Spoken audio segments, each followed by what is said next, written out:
नमस्कार मंडळी, मी नेहा महाराष्ट्र व्लॉग्समध्ये तुमचं स्वागत करते। तर आज आपण बनवणार आहोत शेवयाचा उपमा। खूप सोपी रेसिपी आहे आणि हेल्दी रेसिपी सुद्धा आहे ही। तर आपण एक जाडबुडाची कढई आता गॅसवर तापायला ठेवणार आहोत।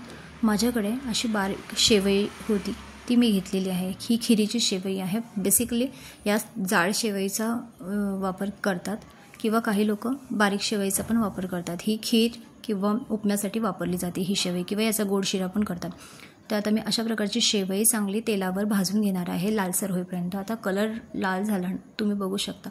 आता मी ही शेवई एका ताटात काढून ठेवणार आहे। माझ्याकडे थोडासा ब्रेड होता, तर ब्रेड पण मी असे तुकडे करून घेतलेले आहे हातानेच त्याचे, आणि ते पण तेलावर खरपूस भाजून घेणार आहे।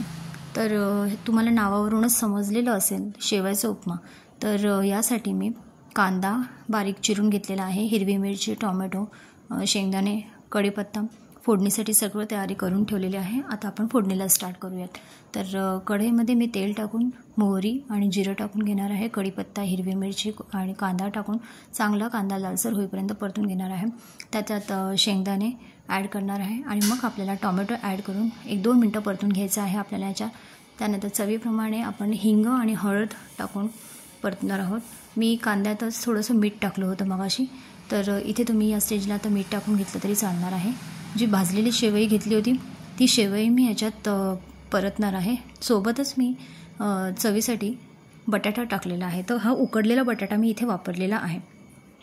तर हा अगदी ऑप्शनल आहे, तुमच्याकडे असेल तर वापरू शकता, नाही वापरला तरीही चालणार आहे।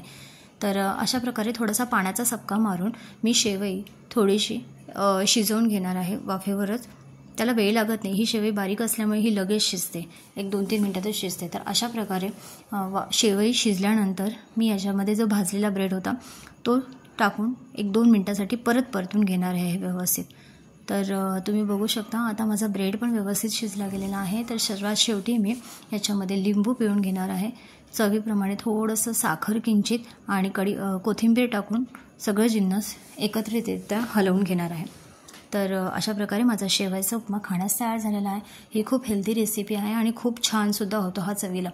तर अशा प्रकारे रेसिपी ही तुम्ही करून बघा आणि कशी वाटली ते मला कमेंट करून सांगा।